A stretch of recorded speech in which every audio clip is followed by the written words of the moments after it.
ယောက်ျားကိုလက်ဆောင်ပေးဖို့အတွက်တက်တက်ရှော့နေပြီးတော့ပစ္စည်းလေးတစ်ခုနှစ်ခုသုံးခုမှာထားပါတယ်။ဘာလို့ဖြစ်မလဲ။ဘာနေရင်ရမ်းခုံနေမှာငါဘာလေးမှာထားလဲ။ရင်ခုံလား။ဟုတ်တယ်မျက်စိမိတ်တော့မကြည့်နဲ့လေ။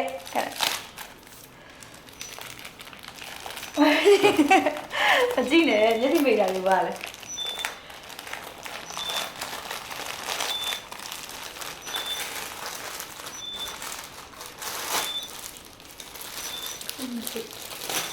ဘာညလုံးမိတ်တာလာဒီရှိရလားဒီရှိရလားမင်းမဝတ်ပြီးနေပါတခါ ခါကြီးလေ မိတ်မဲကြည့်နေအောင်ဝတ်ပြီးကြည့်ရမလုံးမိတ်ညလုံးမိတ်အသေးမိတ်တာလေးနေရလဲရှိငါဝတ်ပြီးမရှိဘူးအရှိလားအဲဝတ်ပြီးမှဖွင့်တော့မိတ်တာနော်တော့ surprise ဖြစ်သွားတယ်ဖွင့်ရနေကနာယူနေတိုင်းကြည့်ရလားယိုးပြရလား အဲ့လိုကြည့်ကြပါဗျာ နောက်တစ်ခုကြည့်သေးတယ်အဲ့ဒါချက်လားနောက်တစ်ခုကြည့်သေးတယ် ဘာကြီးမာလို့မှာမလို့ကွယ်တမလို့လား နေရနာနေတိုင်းကြည့်ရလားယိုးတော့တစ်မျိုးစုံပြီအဲ့ကတိကျအဲ့ဒါဆိုတော့တော့မြေတခါကျဘာဖြစ်နေမှာလန့်တော့ညလုံးမဲ့နောက်တစ်ခု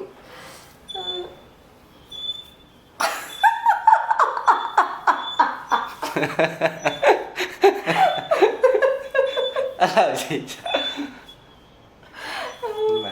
ဒါကတော့မင်းမတက်လိုက်ဘူးနာဝါရမစမ်းမချင်မင်းမတက်လိုက်ဘူးဒါလေးကဘာလေးဖြစ်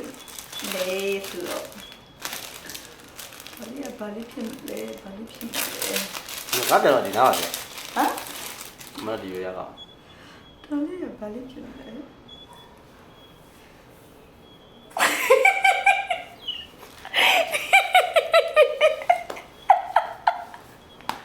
ဘာလဲဘာလို့ပါလဲ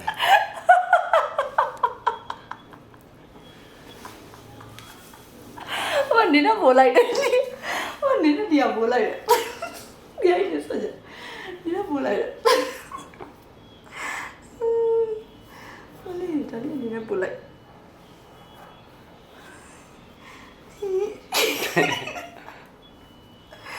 အေးဒါလေးနေကောငါကောင်းလို့အမေဇူဆောင်းရနေကောနေပါအဲ့စပင်းလေးနဲ့မှတော့လိုက် ဘိုင်ခေါဘယ်သူခေါမီလား ဝိဘောဘာ တဲ့တဲ့ ဒါလေးဒီတစ်မျိုးကိုယ့်ယောက်ျားမျက်နှာကိုနေတိုင်းဒီတစ်မျက်နှာလေးကြည့်ပြရတာရိုးပြီဆိုဒီလိုမျက်နှာဖုံးလေးတွေဝယ်ပြီးတော့